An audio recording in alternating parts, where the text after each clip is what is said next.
Hey guys, welcome to Mr. Kitchen. I'm Brian. This is my kitchen. Excuse me. If you're new to my channel, welcome.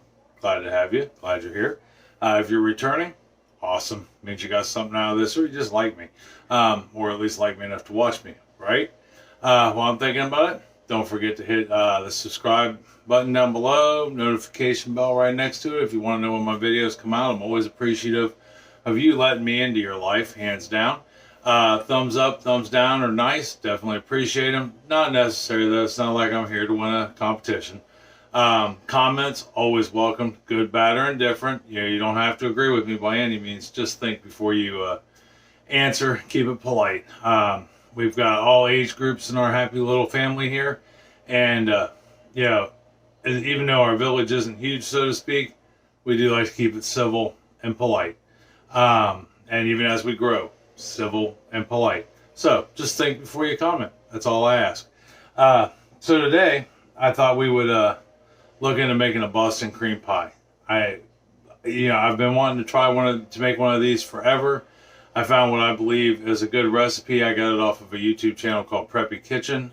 He has made all kinds of fabulous things baking wise. I think that'll be awesome. It sounds like my youngest daughter Abby just walked through the door and is home. She's announcing herself. If you don't know, we're basically just filming my life in snippets 3 days a week. So this like I said, got this recipe off of Preppy Kitchen. He's also the person who did my pumpkin roll a few weeks back, who gave me the recipe for a guy who I got the recipe off of for that. If you get a chance to check him out, he's got a great channel, lots of cool baking ideas.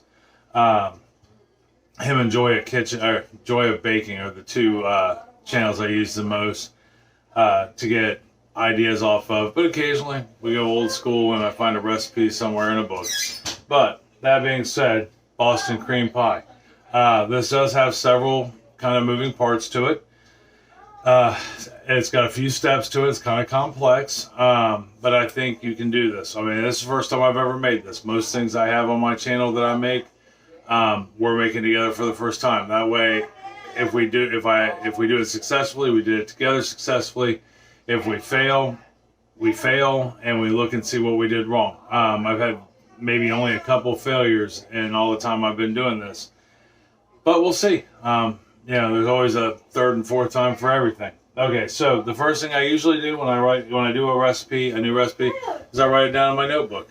Hi, honey. I'm out. Yes. Thank you. Yeah. Did you have a good day at school? Yeah. Excellent. All right. Yep. I'm filming. So. Oh yeah. All right. So I write a recipe down. If we like it and it works and it's successful, we keep the recipe. If we don't like it, we tear it up, throw it away. Plain and simple. Yeah. So like I said, this thing has a few moving parts. Let me bring you down here to the counter so you can see what's going on. And we'll talk about some things you'll need to make this with me. It doesn't require a lot, but it does require some. But the first thing we're going to make is the custard that goes in the center of a Boston cream pie.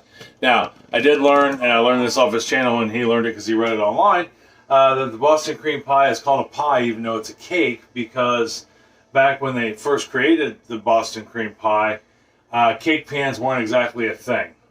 They weren't for everyday people. They were expensive, and only the more affluent of the time. This recipe is probably about 100 and some years old. This cake is.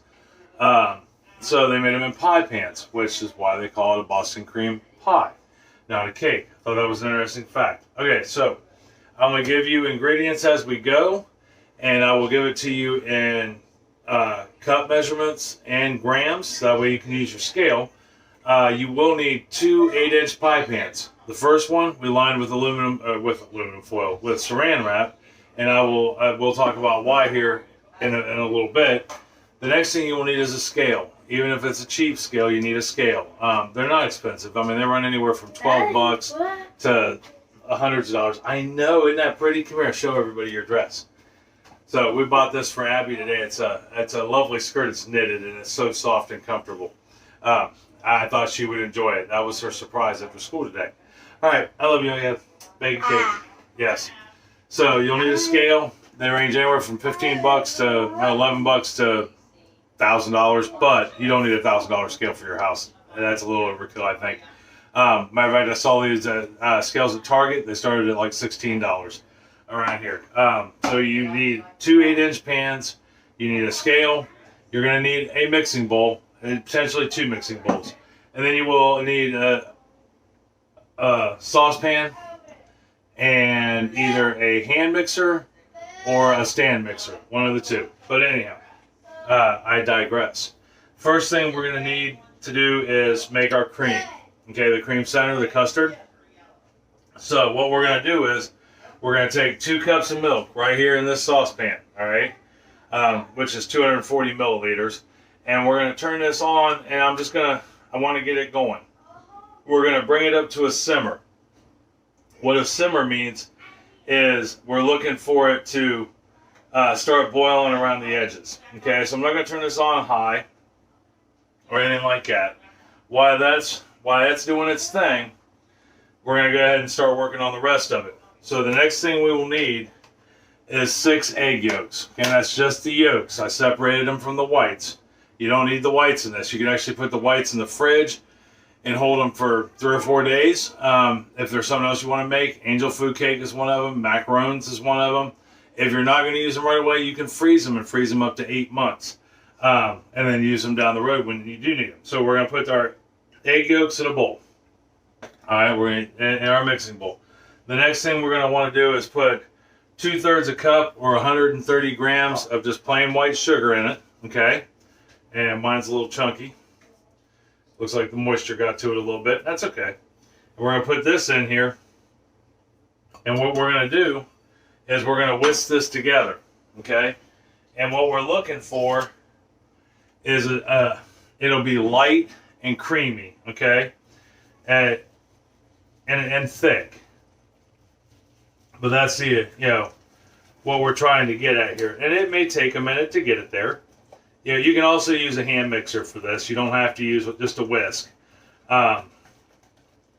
If I were so inclined, I'd pull the stand mixer out, which we'll do later. Right now, we're just making the cream filling, so we don't need... I'm not going to use the mixer right away, but we will need the mixer. I'm going to use my stand mixer when we come back and or when we go to make the cake. I'll use the stand mixer then.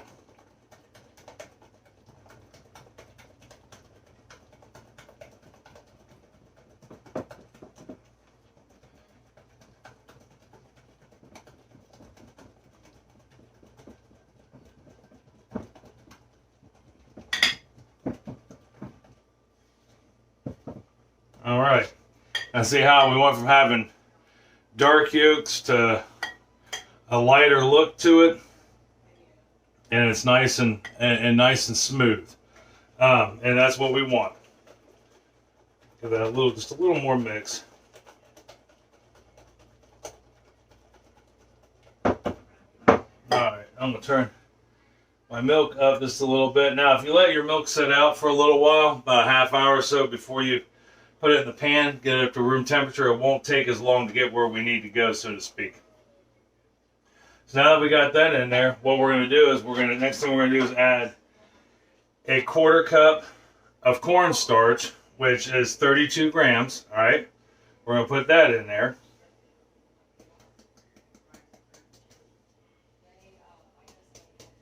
I'll tell you what, cornstarch sticks to everything. Look at that. Yeah, that's okay. Not a big deal. We're going to put that in there, and we're also going to add a tablespoon or 12 grams of bean paste, and that's bean paste, vanilla bean paste. It's a more natural vanilla extract. Vanilla extract is made with alcohol. It's you let the vanilla beans sit in the alcohol for about 30 to 60 days. And that's how you make extract. Well, the bean paste doesn't have any alcohol in it. Not that that makes a huge difference, but it's also a little more concentrated and gives it a little more flavor. So we're going to go ahead and put that in, and we're going to make a mess while we stir that up.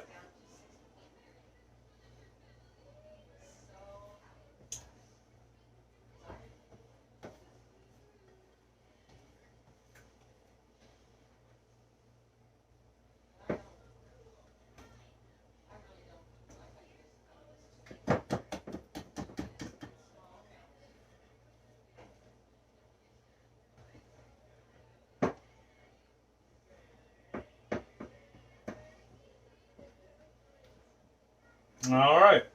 Now, what we're going to do is we're going to wait on this to come up to a simmer. So when I come back, we will have had the milk up to a simmer. Now, I will tell you this much real quick. When you're putting milk on to bring it up to a simmer, you don't want to walk away, go to the store, go to the bathroom, or anything like that. Because the minute it starts to simmer, it can quickly get out of control and boil all over to your oven top. I mean, very quickly, like in a matter of seconds. You'll hear it, you can see it. It's always good to be right near it, like I am now. But when I come back, we'll have gotten just past the point where I've got the bubbles going around the edge, and we'll talk about what to do next. Okay? See you here in a second. Okay, so I got us bubbling around. We got bubbles around the edges, so we're good to go. Like I said, if you're not careful and you don't pay attention, those bubbles will quickly turn to boiling, and this will boil over. So the next thing we have to do is we have to temper these eggs, okay? Now, what is tempering? It means we're going to add a little bit of this hot milk in here, just a little bit. I got 1/3 of a cup into this, and we want to mix it while we're putting it in. That way, the eggs don't cook. We don't want scrambled eggs in our custard. Where our goal is to have a smooth, creamy custard, and you want to, while mixing, you want to pour it in just real slow. Yeah, that way we don't scramble our eggs in the process. Now, if you do, it's okay, because the next step to this, after we get the eggs mixed with the milk and we get it tempered and all that, we're going to run it through a strainer just to make sure we don't have any curdled eggs in there, because we don't want curdled eggs. But if you bring them up to temp real slow, they won't bake, they won't curdle, they won't scramble. So we gotta just put our milk in there like such. All right, and then we're gonna take the main milk and we're gonna do the exact same thing. We're just gonna pour it in a little bit at a time, so that way we don't scramble our eggs. And this is called tempering.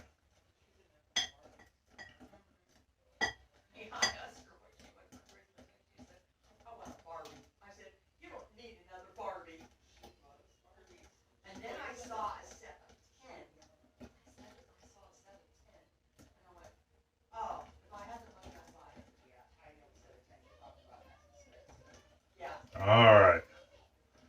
So, after we get done pouring that in there and it looks like making a mess, which is okay, mess making is fine, we're going to wipe off our pan real quick, or our pot real quick. Grab a strainer, which I don't know where it's at. Do you know where the black strainer went to?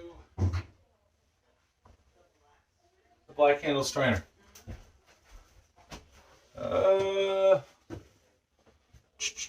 Technical difficulties, I'll be right. Okay, sorry about that. But I want to grab a strainer, and what we're going to do is we're going to pour this mixture through the strainer. And then, I got some bean paste that didn't quite get mixed. There we go. And that way, if there is any curled egg in there, we don't have to worry about it getting into our mix. Like I said just a second ago, our end game, smooth and creamy.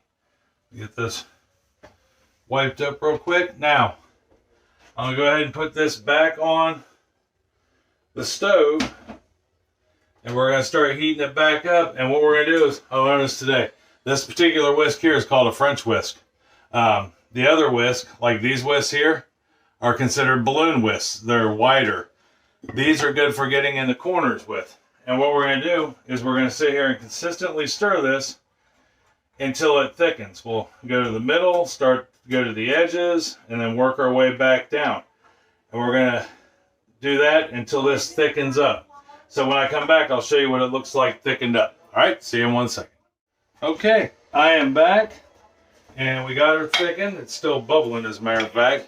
And there's what we look like now. Remember how it was runny when we poured it through the strainer? Now look at it, nice and thick. So the last thing we got to do in the process of making it is add a tablespoon of butter, all right? That's just one little slot on the stick. And what we're going to do is we're going to mix this in until it melts.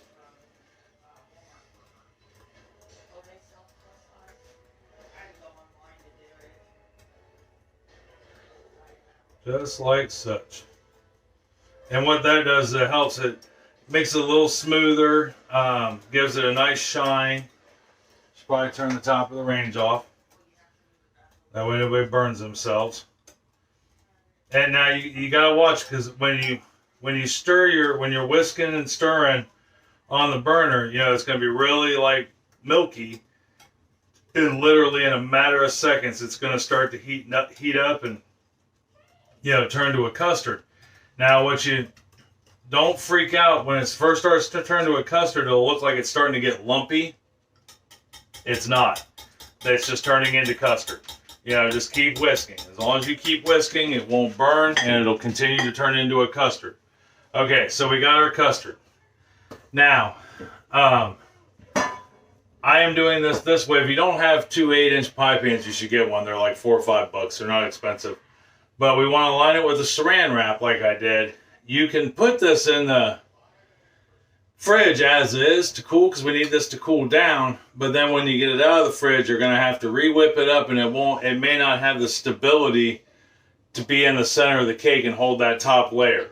So what we're going to do, I just learned this trick today, is I'm going to pour it in this pan with the saran wrap underneath of it, and then we're going to cover it with saran wrap. But that way it's already molded to the 8-inch pie or cake we're going to make. So we'll go ahead and get this poured in here. Because we're pretty much making this pudding, which is awesome. Put this in here like such.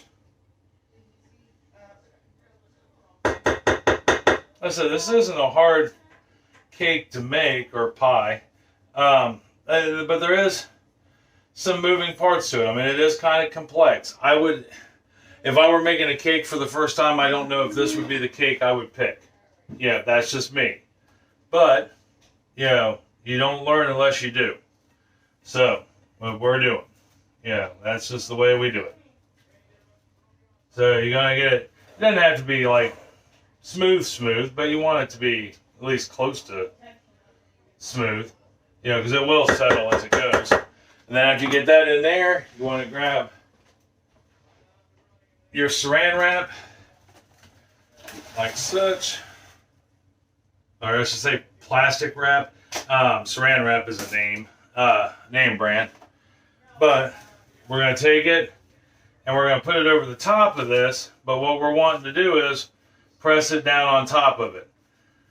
What that is doing is it's preventing it from building up a skim coat. It'll get like a layer of film over the top as it cools if we don't do this. So we're going to go ahead and do that. And we're going to stick this in the fridge till it's cold. All right, that's how we make the cream filling for the center. So we'll go ahead and get that stuck in the fridge. So that way it can cool off. Wow. And then we'll talk for a brief second.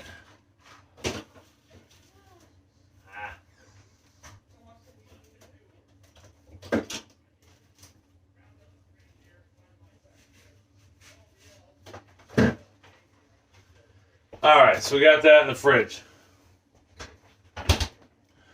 So the next process we have is to make our cake, the cake itself. This has 3 different things we have to make. We had to make the custard for the center, and then we have to make the cake to put the custard in between it. Because what we're going to do is we're going to make one single cake, cake layer. We're going to cut it in half, and then put that in between it. And then the third thing we need to make is a chocolate ganache topping, which is like a chocolate icing that's absolutely delicious, and it's one of Chris's favorites. So let me get cleaned up here and get set up, and we'll go ahead and make us a cake. All right, see you in a second. Okay, got us all cleaned up, ready to go.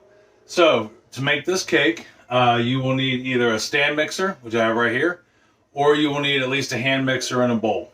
One of those two. Now, I know stand mixers are expensive. At least mine was pretty pricey, although right now with it being the holiday season, everybody's got them on sale, like back to old school prices, cheaper than what we paid for ours. But that being said, you can also use a hand mixer. You can pick up a hand mixer, relatively inexpensive, but get a decent one. Don't go cheap. I have found when it comes to equipment, especially if you use it on any kind of regularity, cheap usually doesn't work out well. I talked about it in a video a long time ago. So the cake itself is a vanilla cake, much like the custard we just made is a vanilla custard. But this involves something I've never done before, which is called the hot milk method. And with that, you will need, the first step in doing this, you will need a half a cup of milk, and you will need 5 tablespoons of butter. Now, I cut my butter up into 1 tablespoon chunks, and I'm simply just going to put the butter into the milk. And then what I'm going to do with the butter and milk combo is I'm going to stick it in the microwave 30 seconds at a time. Shouldn't take more than a minute, maybe a minute and a half. And what we're wanting to do is heat this milk up so it's steaming and the butter's melted. In between every 30-second interval, and this is important, you are going to want to stir this.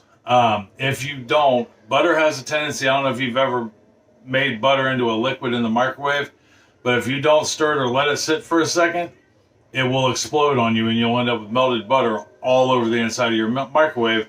And in this case, milk will be involved in it also. So let me go ahead and get this in the microwave and get the butter melted and the milk mixed. And when I come back, we'll move on to the next steps. All right, we're back. Milk. I don't know if you can see it or not, but it is a steaming. Yep, there it is. All right, we got milk and butter combined. Now we just need to set that aside for a minute. Next thing we're going to do is bring it down to counter level here so you can see what's going on, because we're going to mix our dry goods. Our dry goods are fairly straightforward. There's only 3 of them. So it's fairly easy to do. Let me move this out of the way real quick. All right, so we've got 1 cup and 2 tablespoons of all-purpose flour, and I sifted this through a sifter. If you don't know what a sifter is, sifter. Or you can just use a fine mesh strainer. But you'll want that. What that does, it keeps it clump free in this case.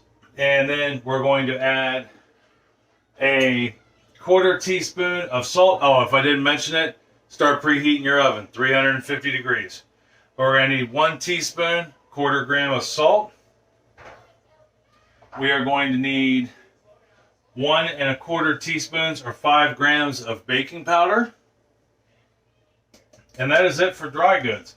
So what we're going to do is we're going to take our whisk and just give this a quick mix up. Yeah, if you don't get it blended pretty good, you could end up with like little salt clumps or baking powder clumps in your batter. I mean, I hope not, but it's happened to me quite a few times over the last year. Where I was using too fine of a kosher salt. I use kosher salt for baking, but we started buying a fine grain kosher salt versus just a regular coarse kosher salt. So that way we didn't have this problem. All right, so we got that mix. Now we just got to set that aside. So the next thing we're going to need is our mixer. All right, and yes, I don't have it plugged in. Anybody know why? Why? Those that have been here before? Because I got little hands that like to turn things on and off on me. Don't want to see anybody get hurt. We are going to use our wire whisk attachment for this. We're going to go ahead and get it plugged in. We are going to need 2 eggs, which is 100 grams. They're large eggs. Complete eggs. You want those at room temperature. We're just going to dump those on in there. All right. Then the next thing we're going to need is 1 cup, 200 grams of just regular old sugar. Nothing special, just plain old, bought it at the grocery store in the baking aisle, sitting on a skid, sugar. Now, what we're going to do next is we're going to whisk this on medium-high speed for 4 minutes. We're looking for it to get light in color, very smooth, and we'll want to see trails being left behind by the whisk. All right, so I'm going to go ahead and get this going.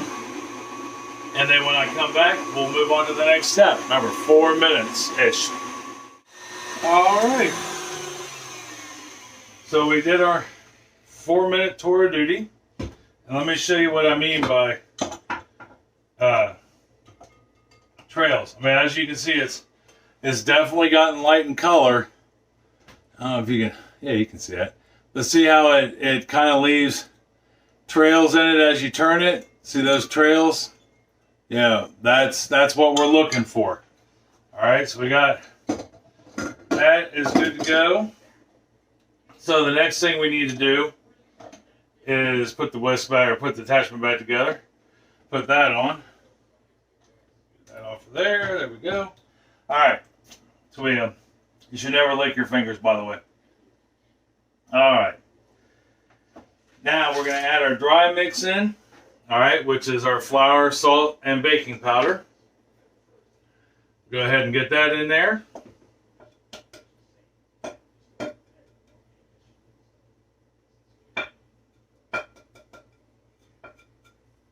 Oh, you know what I forgot to add in? I forgot to add in the vanilla.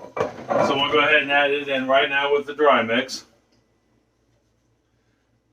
Right? Yep. Yep. So we'll go ahead and add that in now.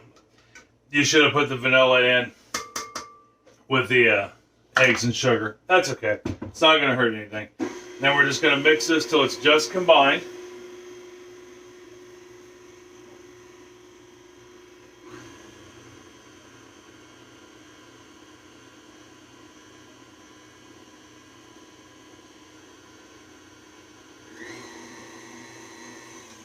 Alright, so we're good there.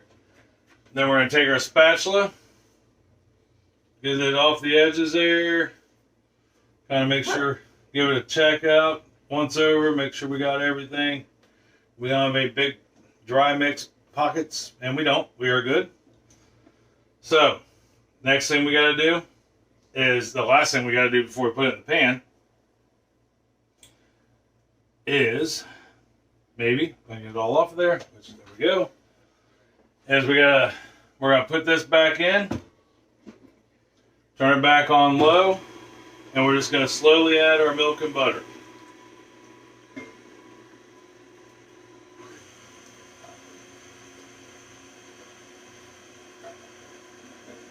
Just like so.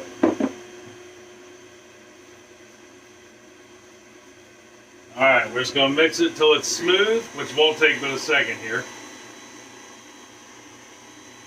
And I said, I've made a few cakes now in my day, and I've never heard of a hot milk method, but I guess it's a thing. Which works. I know this smells great. This kitchen smells like a cake. Alright, we are combined. Alright, that out of the way. And that's all there is to the ingredients on this.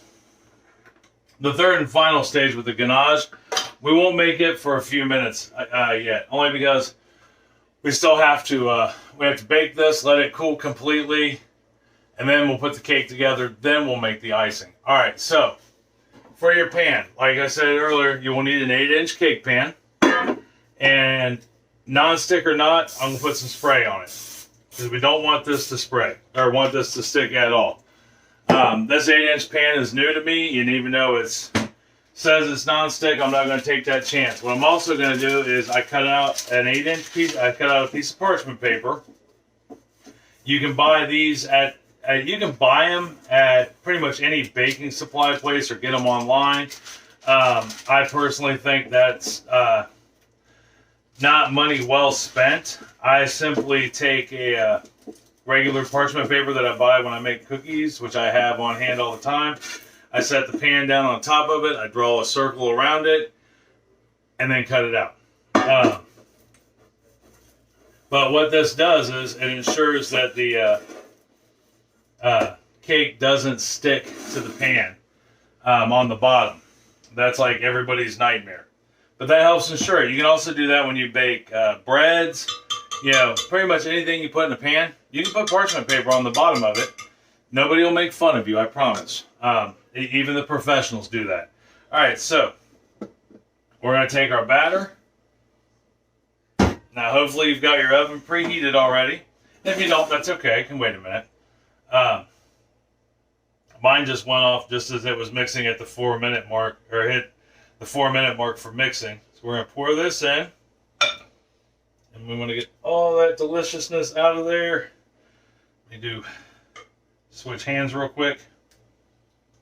It's better if I pour with my left. Or pour with my left and scoop with my right. Get that in there.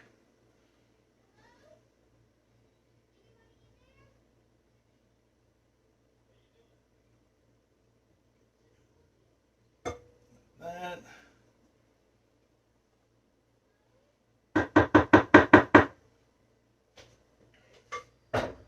Okay, so as far as baking this goes, let's talk about that for a second. We've got our oven preheated at 350 degrees, right? Now, according to his directions, you want to bake it for precisely 33 minutes. Sorry, batter that you're not supposed to eat raw because it's got egg in it that I need to clean up. He said precisely 33 minutes. Here is what I think about that, though. 33 minutes is a good number, but not everybody's oven bakes the same. My 350 may not be your 350. So I'm going to tell you 30 to 35 minutes. Start checking it at 30 minutes. It should be no different than any other cake. You should be able to put a toothpick down the center of it and it should come out clean. You should be able to touch the top of it and it should be spongy. No different. So I'm going to start at 30 minutes, check it, and I'll work my way up. And when I come back, I'll let you know how long it actually took in my oven and what do we need to do next. All right, see you here in just a little bit. All right, guys, so 30 minutes is what mine took. And what I did was, let me pull you back down here so you can see. There we are. And like I said, I let mine bake for 30 minutes. You could probably gone 33. The problem with that is the longer, make sure you turn your oven off when you're done also. When you're done, if you let it bake any longer than necessary, it starts to dry the cake out. So, but what I'm looking for, it should be spongy on top. I should be able to take a toothpick, insert it in the center, just like that, pull it out, and it should come out clean. You know, it's okay if it's got some crumbs on it, because what happens is after you pull it out of the oven, it's not going to instantly go from 350 degrees down to whatever temperature your kitchen is, 75, 76 in here. But it will continue to bake a little. So if you pull it out and you're like, well, it's got a couple crumbs on it, I'll leave it in there for another 3 minutes, your cake could be dry by the time it cools. So, you know, you want it to, if it has crumbs, that's okay. And remember, it's going to bake for a few more minutes. So, there's something else I wanted to show you while we're on the subject.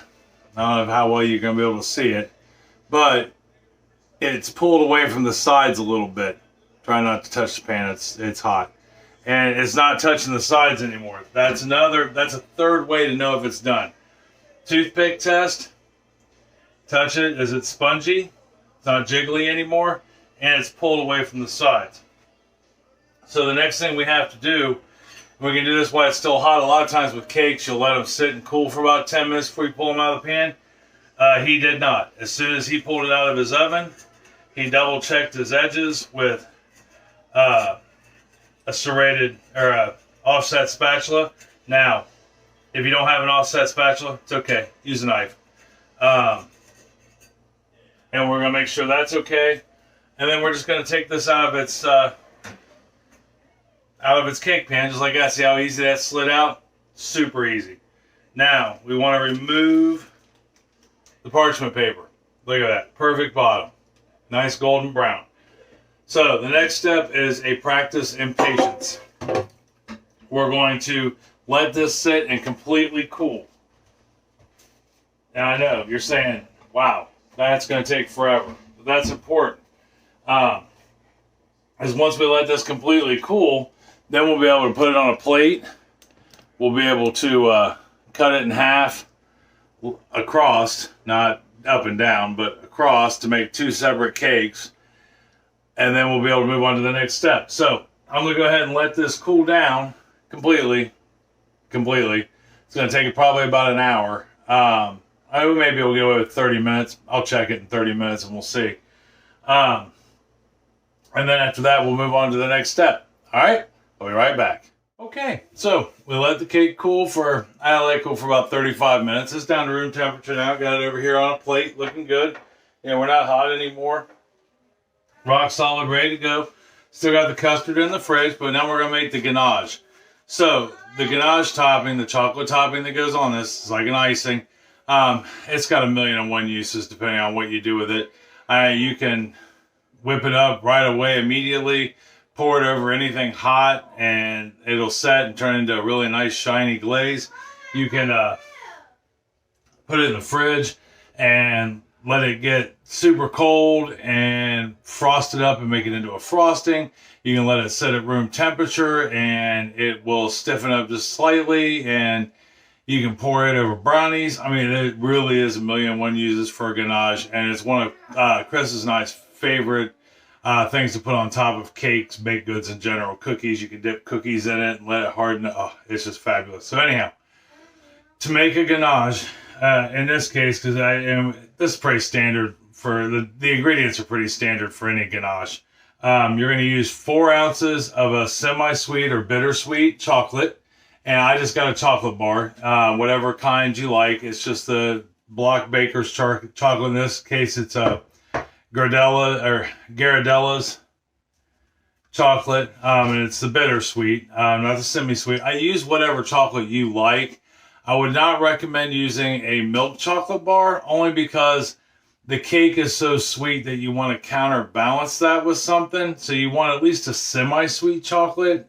Maybe not, depending on your taste. We always use bittersweet when making a ganache, but that's completely up to you. So we've got our 4 ounces of chocolate, and then we've got a 1/4 cup of heavy whipping cream. Now, there's 2 ways you can make this. You're just going to pour the heavy whipping cream over top of the chocolate.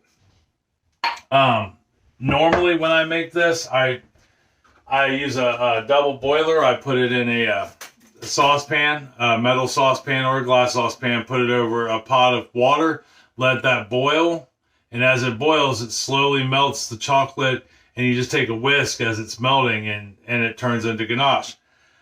This go around, we'll try something a little different. I've heard quite a few people talk about how you can just do this in the microwave, and the gentleman on Preppy Kitchen actually says just put this in the microwave for 30 seconds, a couple bursts, 30 seconds at a time, stirring in between, and you'll have a ganache. So I'm going to try it that way.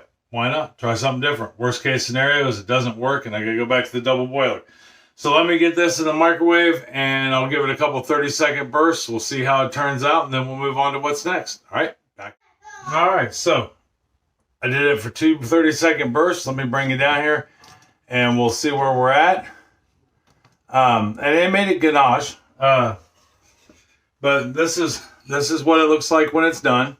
I know it just looks like melted chocolate, but it's not. Now, I will say I feel like I cheated a little bit by doing it in the microwave. And I don't know if I don't know, this doesn't feel right doing it in the microwave. So, but I just go ahead and mix it up. Now, when you mix up a ganache, you always want to start in the center and start mixing in the center, and then just work your way to the outer edges. I think I prefer the double boiler method better myself. It seems to turn out better or something. I don't know. It just seems weird. But I tried it. That's the important thing.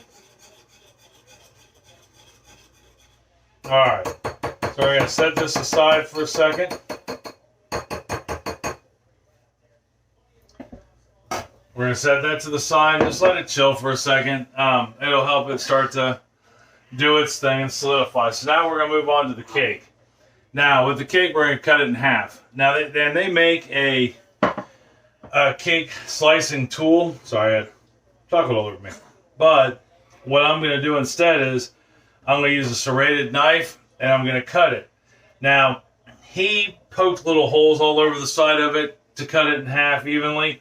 What I did was, and I already did it, if you can see it right there, what I did was I took my knife, since I have a plate that's kind of inset, and I just stuck it along the edge like that with the blade down. along the plates. That way I had a nice even place to cut.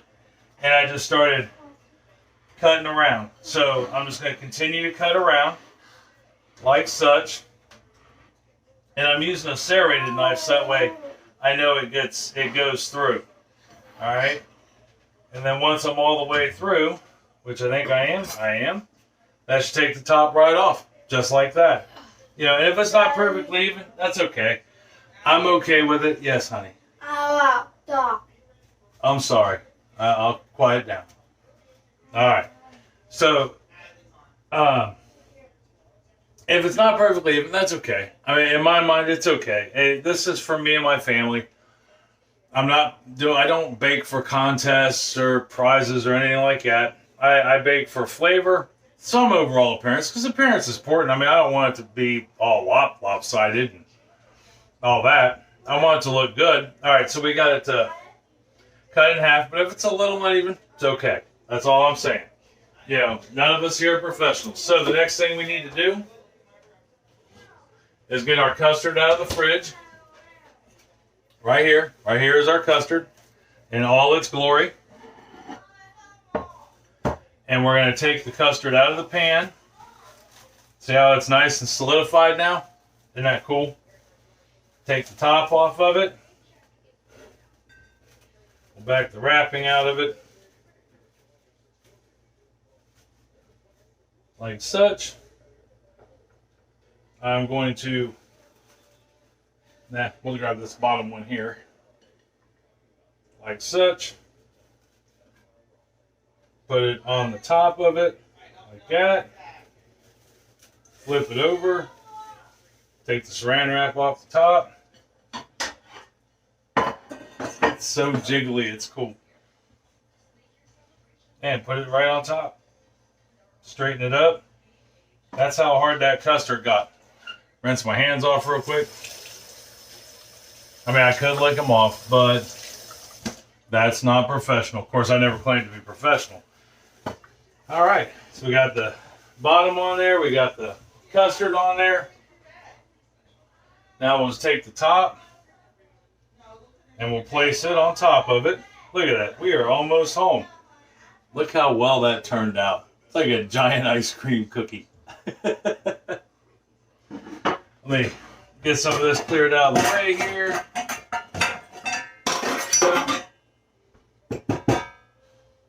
Dry off my spatula. And we're just going to take our ganache topping here, give it a good stir again.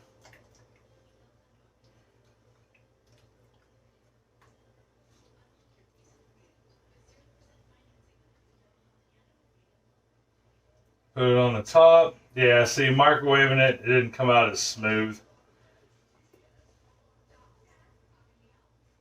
If I were baking this for somebody, I would definitely use the double boiler method. Or maybe I should have let it go just a little longer. Because I can tell you, just by looking at it, the chunkiness is just slightly unmelted chocolate. And you know what? It's okay.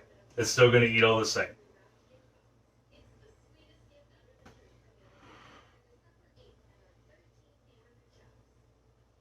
And if it goes over the edges, that's even better. I mean, I know when you buy Boston cream pie in the store, you know, the icing's on there perfect, and it's also done by a machine, just to let you guys know that. There's not a guy standing there with a piping bag or icing putting it on for you. Alright, so the final thing to do with this, yeah, I don't like the way that chocolate turned out at all. It's not smooth. That's alright. It's alright. We live, we learn, right? Let's see. But you know what? It still tastes like chocolate. Oh yeah. That still tastes like a good ganache. Alright, so there's our Boston cream pie at its finest. What do we do next? Well, we could cut into it right away and make it sloppy, but what we're going to do instead, I'm going to stick this in the fridge for a little bit, maybe a half hour or so. Let that ganache harden up, and then when I come back, we're going to try a piece. Alright, see you in a second. Okay, so we let the Boston cream pie chill in the fridge for a little while. And yeah, even though the topping tastes fine, I'm not happy with doing it in the microwave. I don't recommend doing that, but that's okay. So we're gonna bring you around here. Maybe if I can get my camera to operate, and go ahead and get us a piece cut right there. I mean, all in all, it turned out really nice. Other than the topping, I just don't like the microwave thing. Like I said, I mean, it still tastes like Ganache. It just doesn't look like Ganache. But that's all right. We'll make do with what we got.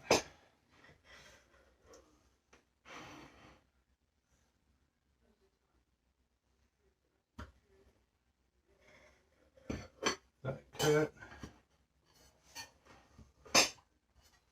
Maybe.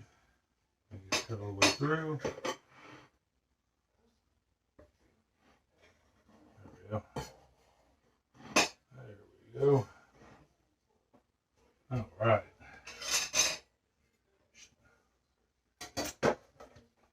Oh, custard tastes fabulous. There we are. Right there is what movie magic is made of. Well, that's a lot of cream in the center. I'll take it though. I think so far it looks good and it smells good. 2/3 of the way there. Let's see how it tastes. The Ganache is a little hard, but now with Ganache, if you leave it in the fridge too long, which I did, I got busy eating supper. It will soften as it sits.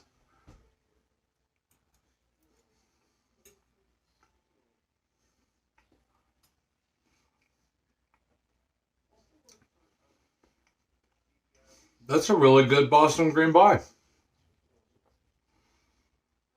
The vanilla custard is really good. The chocolate actually balances it all out, so it's not horribly sweet.